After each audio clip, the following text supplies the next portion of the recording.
എല്ലാവർക്കും സലു കിച്ചണിലേക്ക് സ്വാഗതം. ഇപ്പൊ ഞാന് നാളത്തേക്ക് വേണ്ടിയിട്ട് അപ്പം തയ്യാറാക്കാൻ വേണ്ടിയിട്ടാണ് ഇപ്പൊ വൈകുന്നേരം ആയപ്പോഴേക്ക് അരി കുതിർക്കാനായിട്ട് ഇട്ടത്. അപ്പത്തിന് വേണ്ടിയിട്ടാണ് കേട്ടോ. അപ്പൊ ഈ സമയത്തൊക്കെ നമ്മൾ കുതിർത്ത് കഴിഞ്ഞാൽ രാത്രി ആകുമ്പോ ഇത് അരച്ചെടുക്കാൻ പറ്റും. അപ്പൊ അത് അടച്ച് മാറ്റി വെച്ച ശേഷം ഞാൻ ചായ ഒക്കെ ഉണ്ടാക്കിയെടുത്ത് ഞങ്ങൾ രണ്ടുപേരും കൂടി ഇത് മുകളിൽ വന്നിരിക്കുകയാണ്.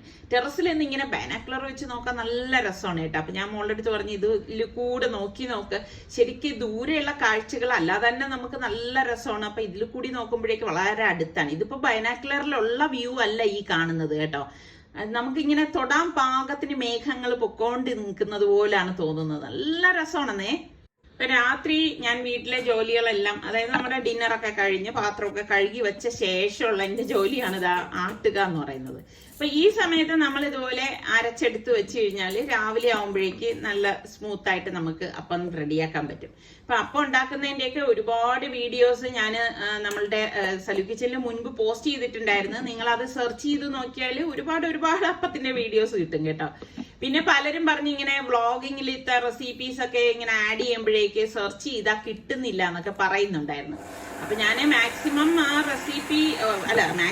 വ്ളോഗിൽ റെസിപ്പി ഉൾപ്പെടുത്താൻ ശ്രമിച്ചു തന്നെയാണ് വരുന്നത്. പിന്നെ അങ്ങനെ ഒരു ബുദ്ധിമുട്ട് പറഞ്ഞത് കൊണ്ട് ഞാൻ എന്ത് ചെയ്തെന്നാ നമ്മളുടെ സലു സിമ്പിൾ റെസിപ്പീസ് എന്ന് പറഞ്ഞിട്ട് ഒരു ചാനൽ തുടങ്ങിയിട്ട് റെസിപ്പി മാത്രമായിട്ട് അതിൽ പോസ്റ്റ് ചെയ്യാൻ തുടങ്ങി. അപ്പൊ എനിക്ക് തോന്നുന്നു പലർക്കും അങ്ങനെ ഒരു ചാനലുള്ള കാര്യം അറിയത്തില്ല കേട്ടോ. അപ്പൊ നിങ്ങൾ നോക്കുക, അതിലും ഇതുപോലെ വളരെ സിമ്പിൾ ആയിട്ടുള്ള കുക്കിംഗ് ആണ് ഞാൻ അതിൽ കാണിച്ചിരിക്കുന്നത്. വളരെ ജോലിക്കൊക്കെ പോകുന്നവർക്കൊക്കെ വളരെ യൂസ്ഫുൾ ആയിട്ടുള്ള ഒരുപാട് റെസിപ്പീസ് ഞാൻ അതിൽ ഷെയർ ചെയ്തിട്ടുണ്ട്.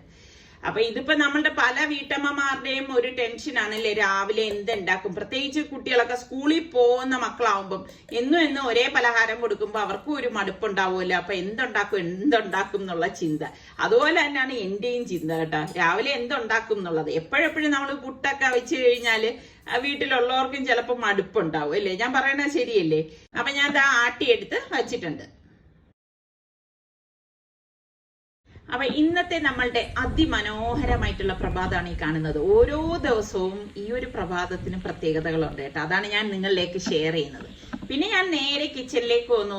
6 തക്കാളി, നല്ല ചുവന്ന പഴുത്ത തക്കാളിയാണ് ഞാൻ എടുത്തിരിക്കുന്നത്. അപ്പൊ അത് കട്ട് ചെയ്ത് മിക്സിയിലേക്ക് ഇട്ടിട്ട് വെള്ളം ചേർക്കാതെ നമുക്കിതൊന്ന് അടിച്ചെടുക്കണം. അപ്പൊ ഞാൻ അപ്പമൊക്കെ ഉണ്ടാക്കാൻ അരച്ചു വെച്ചത് അറിഞ്ഞ ശേഷം നമ്മുടെ സുൽത്താൻ പറഞ്ഞു, സുൽത്താൻ ഇന്ന് പോവാണേ, അമ്മ എനിക്ക് പാസ്ത വേണമെന്ന്. അപ്പൊ പിന്നെ അവന്റെ ആഗ്രഹത്തിന് അനുസരിച്ച് പാസ്ത ഉണ്ടാക്കി കൊടുക്കാന്ന് കരുതി. മെനുവിൽ ചെറിയൊരു മാറ്റം വരുത്തി. അപ്പൊ അതാ ഞാൻ കുറച്ചധികം വെള്ളത്തിലേക്ക് ഉപ്പും കുറച്ച് ഓയിലും കൂടി ഒഴിച്ച് തിളപ്പിക്കാൻ വെച്ചിട്ടുണ്ട്. ഒന്ന് ചൂടായി വരുമ്പോഴേക്ക് ഞാൻ പാസ്ത ഇതിലേക്ക് ഇട്ട് കൊടുത്ത് ഒന്ന് ഇളക്കി കൊടുക്കും. ഇളക്കി കൊടുത്തിട്ട് ഇതൊന്ന് പെട്ടെന്ന് വെന്ത് കിട്ടും കേട്ടോ. ചെറിയതായത് കാരണം പെട്ടെന്ന് ഇത് നമുക്ക് റെഡിയായി കിട്ടും. അപ്പൊ വെന്ത ശേഷം നമ്മൾ ഇത് ഡ്രെയിൻ ചെയ്തെടുക്കണം. എന്നിട്ട് ഞാൻ പാനിലേക്ക് 1 ടേബിൾ സ്പൂൺ ഓയിലും ഏകദേശം 1.5 ടേബിൾ സ്പൂണോളം ബട്ടറും പിന്നെ ഞാനൊരു 8-10 വെളുത്തുള്ളി ചെറുതായിട്ട് അരിഞ്ഞതും കൂടി ചേർത്തിട്ടൊന്ന് വഴറ്റി കൊടുക്കണം. അപ്പൊ ഇതൊക്കെ ഇടുമ്പോഴാണ് പാസ്തയ്ക്ക് ആ ടേസ്റ്റ് വരുന്നത്. പിന്നെ ഒരു ചെറിയ സവാള ചെറുതായിട്ട് അരിഞ്ഞതും കൂടി ഇതിലേക്ക് ഇട്ടിട്ട് ഒന്ന് ഇളക്കി കൊടുക്കും. അപ്പൊ നമ്മൾ ഒരുപാട് സവാളയൊന്നും ഇതിലേക്ക് ചേർക്കണ്ട കേട്ടോ. പിന്നെ നമുക്ക് വേണ്ടത് പനീറാണ്. പനീർ ഞാൻ 200 ഗ്രാമിന്റെ പനീർ കട്ട് ചെയ്തെടുത്തത് ഇതിലേക്ക് ഇട്ടിട്ട് ഇളക്കിയെടുക്കുകയാണ് ചെയ്യുന്നത്. അപ്പൊ ഞാൻ പാസ്ത ഇതിനു മുൻപ് ഒരുപാട് പാസ്ത ഇട്ടിട്ടുണ്ട്. എല്ലാം വ്യത്യസ്തമായിട്ടുള്ള രീതിയിൽ തന്നെയാണ്. എന്നിട്ട് നമുക്ക് ഇതിലേക്ക് 1 ടേബിൾ സ്പൂണോളം ചില്ലി ഫ്ലേക്സും 1/2 ടീസ്പൂൺ കുരുമുളക് പൊടിയും പിന്നെ ഒറിഗാനോ ഉണ്ടല്ലോ, അത് ഞാനിവിടെ ഏകദേശം 1/2 ടീസ്പൂണും പിന്നെ മിന്റ് ലീഫ് കുറച്ച് കൂടുതൽ ഇടും കേട്ടോ. ഞാൻ ഏകദേശം 1 ടീസ്പൂണോളം അതിലേക്ക് ഇട്ടിട്ടുണ്ട്. പിന്നെ പാഴ്സ്ലി ലീഫ് അതും നമുക്ക് ഏകദേശം 1 ടീസ്പൂൺ ഞാൻ ഇതിലേക്ക് ചേർത്തിട്ട് ഒന്ന് ഇളക്കി കൊടുക്കാം. അപ്പൊ മിന്റ് ലീഫും പാഴ്സ്ലി ലീഫും ഒക്കെ ഇടുമ്പോൾ ഒരു പ്രത്യേക ടേസ്റ്റ് ആണ്. ഒറിഗാനോ അധികം ഇടണ്ട കേട്ടോ, അതിന്റെ ആ ഒരു കുത്ത് നമുക്കുണ്ടാവും ഒരുപാടായ. അപ്പൊ നമ്മളിത് ആ ടൊമാറ്റോ അടിച്ചെടുത്തത് ഇതിലേക്ക് ഒഴിച്ചു കൊടുക്കാം. ശരിക്കും കുട്ടികൾക്കൊക്കെ വ്യത്യസ്തമായിട്ടുള്ള രീതിയിൽ ഇതുപോലെ എപ്പോഴും നമ്മൾ ഒരേ ടൈപ്പിൽ പാസ്ത ഉണ്ടാക്കാതെ ഇതുപോലെ ഡിഫറെന്റ് ആയിട്ട് ടേസ്റ്റിൽ ഉണ്ടാക്കി കൊടുത്താൽ അവർക്കും ഇഷ്ടമായിരിക്കും. എന്നിട്ട് ഞാൻ മിക്സിയുടെ ജാറിൽ 1 കപ്പ് വെള്ളം എടുത്തിട്ട് അതും കൂടി ഇതിലേക്കൊന്ന് ഒഴിച്ചു കൊടുത്തിട്ട് നന്നായിട്ട് ഇതൊന്ന് നമുക്കൊന്ന് ഇളക്കി കൊടുക്കണം. അപ്പൊ ഇതുപോലെ ഞാനിവിടെ മീഡിയം ഫ്ലെയിമിൽ തന്നെയാണ് വെച്ചിരിക്കുന്നത്. അതിന്റെ ഉപ്പുണ്ടാക്കി നോക്കിയപ്പോഴേക്ക് കുറച്ച് ഉപ്പ് കുറവ് വന്നു. അപ്പൊ ഞാൻ വീണ്ടും ഒന്ന് ഇതിലേക്ക് ഉപ്പൊന്ന് ആഡ് ചെയ്ത് കൊടുക്കുന്നുണ്ട്. അപ്പൊ കറക്റ്റിന് പരുവത്തിന് ഉപ്പും പുളിയൊക്കെ ഉണ്ടെങ്കിൽ ഇതിന് ടേസ്റ്റ് ഉള്ളൂ. അപ്പൊ ഞാൻ ഇതിലേക്ക് 1 ടീസ്പൂണോളം ചില്ലി പൗഡർ ഇട്ട് കൊടുക്കണം. കാശ്മീരി ചില്ലി പൗഡറാണ് ഞാൻ ചേർത്ത് കൊടുക്കുന്നത്. ഇത് കുറച്ച് സ്പൈസി ആയിട്ടുള്ള പാസ്തയാണ്. പിന്നെ നമുക്ക് ചില്ലി ടൊമാറ്റോ സോസ് ആണ് കേട്ടോ.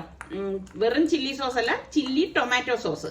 അത് ഞാൻ 1/4 കപ്പ് ഒഴിച്ചു കൊടുത്തിട്ട് ഒന്ന് ഇളക്കിയിട്ടുണ്ട്. ഇതോടൊപ്പം തന്നെ ഞാൻ 1 കപ്പ് നമ്മളുടെ പാലില്ലേ, പശുവിൻ പാലാണ് ഒഴിച്ചു കൊടുത്തിരിക്കുന്നത്. എന്നിട്ട് ഇത് നന്നായിട്ടൊന്ന് മിക്സ് ചെയ്ത് കൊടുക്കുക. അപ്പൊ പലർക്കും സംശയം വരും, പശുവിൻ പാല് ചേർക്കുമ്പോഴേക്ക് ഇത് പിരിഞ്ഞു പോകുന്നു. ഒന്നും പറ്റത്തില്ല. അപ്പൊ നമ്മുടെ പാസ്ത വേവിച്ച് ഡ്രെയിൻ ചെയ്ത് വെച്ചിരിക്കുന്നത് നമുക്ക് ഇതിലേക്ക് ഇട്ട് കൊടുക്കാം. അപ്പൊ ഡ്രെയിൻ ചെയ്യുമ്പോൾ എപ്പോഴും തണുത്ത വെള്ളം ഉപയോഗിച്ച് ഒന്ന് വാഷ് ചെയ്യാൻ ശ്രദ്ധിക്കണം കേട്ടോ. പാസ്ത അത് പ്രത്യേകം ശ്രദ്ധിക്കണം, എങ്കിലേ ഇതുപോലെ വിട്ട് വിട്ട് കിട്ടത്തുള്ളൂ, അല്ലെങ്കിൽ കട്ട കെട്ടി നിൽക്കും.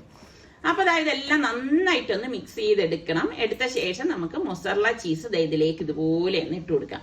അപ്പൊ മൊസറല്ല ചീസൊക്കെ ഇട്ടെടുക്കുമ്പോഴാണ് അതിന് ആ ഒരു, നമ്മൾ ഈ റെസ്റ്റോറന്റിലൊക്കെ കിട്ടത്തില്ലേ ആ ഒരു ടേസ്റ്റ് നമുക്ക് ഈ ഒരു പാസ്തയ്ക്ക് കിട്ടും.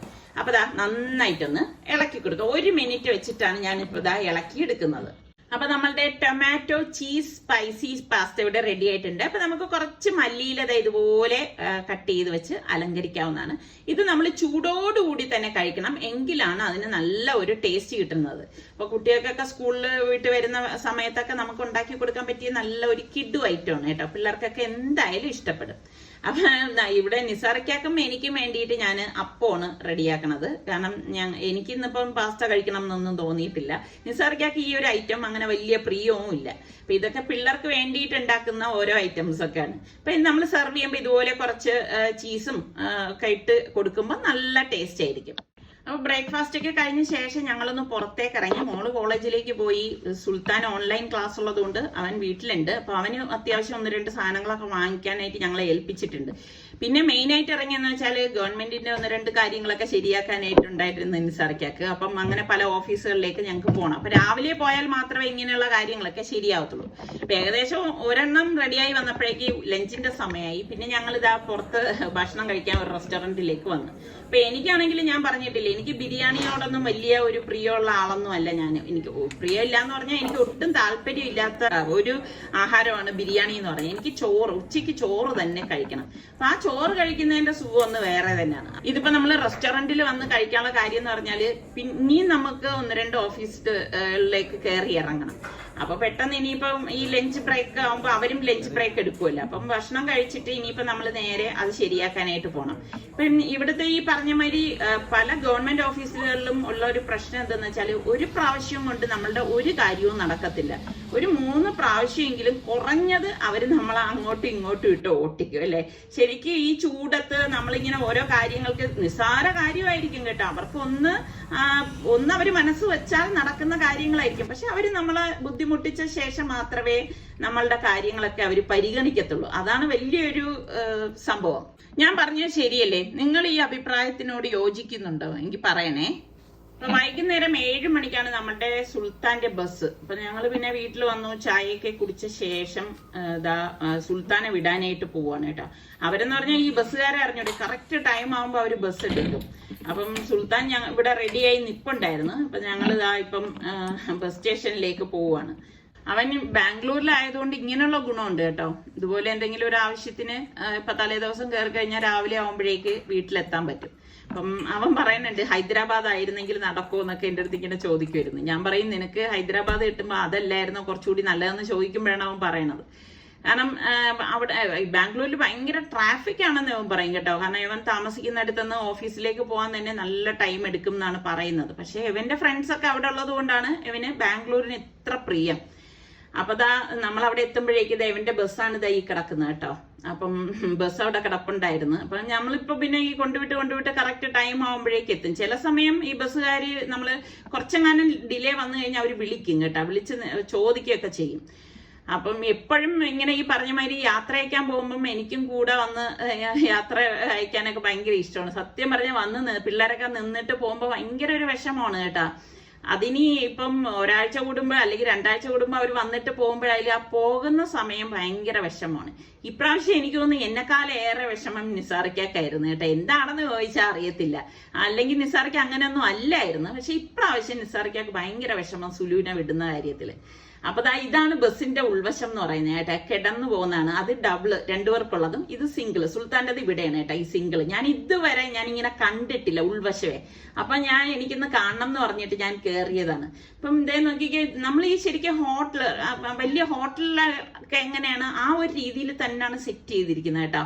അതായത് ഡബിൾ ഡെക്കർ പോലെ അടിയിലും ഉണ്ട് മേളിലും ഉണ്ട്. കണ്ടോ, അടിയിലും ആൾക്കാർക്ക് കിടക്കാം, മേളിലും കിടക്കാം. സുൽത്താൻ ഇപ്രാവശ്യം കിട്ടിയിരിക്കുന്നത് മുകളിലാണ് കേട്ടോ. പിന്നെ ഇതിന്റെ ഒരു ഇതെന്ന് വെച്ചാൽ എഴുന്നേറ്റിരിക്കണമെങ്കിൽ നമുക്ക് കാല് താഴ്ത്തിയിട്ടിരിക്കാൻ പറ്റത്തില്ല. താഴ്ത്തിയിട്ട് കഴിഞ്ഞാൽ താഴെ കിടക്കുന്നവർക്ക് അത് ഡിസ്റ്റർബ് ആവും. ഇതുപോലെ ചമ്രം പടഞ്ഞിരിക്കണം. ബ്ലാങ്കറ്റ് ഒക്കെ അവർ കൊടുത്തിട്ടുണ്ട്. അങ്ങനെ യാത്ര പറഞ്ഞ് അവൻ പോവുകയാണ്. ശരിക്കും പോകുമ്പോൾ ഭയങ്കര വിഷമമാണ് കേട്ടോ.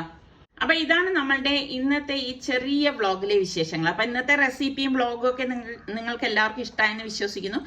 സബ്സ്ക്രൈബ് ചെയ്യാതെ കാണുന്ന ആരെങ്കിലും ഒക്കെ ഉണ്ടെങ്കിൽ നിങ്ങൾക്ക് നമ്മുടെ ചാനൽ ഇഷ്ടപ്പെട്ടാൽ സബ്സ്ക്രൈബ് ചെയ്യാനോ ബെല്ലൈക്കൺ പ്രസ് ചെയ്യാനോ ഒന്നും മറന്നു വരുതേ. എങ്കിൽ മാത്രമേ ഞങ്ങൾ വീഡിയോസ് പോസ്റ്റ് ചെയ്യുമ്പോൾ നിങ്ങൾക്ക് നോട്ടിഫിക്കേഷൻ ഒക്കെ കിട്ടത്തുള്ളൂ. അപ്പൊ അടുത്ത നല്ല റെസിപ്പിയോ വ്ളോഗോ ആയിട്ടൊക്കെ കാണാം. അതുവരയ്ക്കും എല്ലാവർക്കും ബൈ.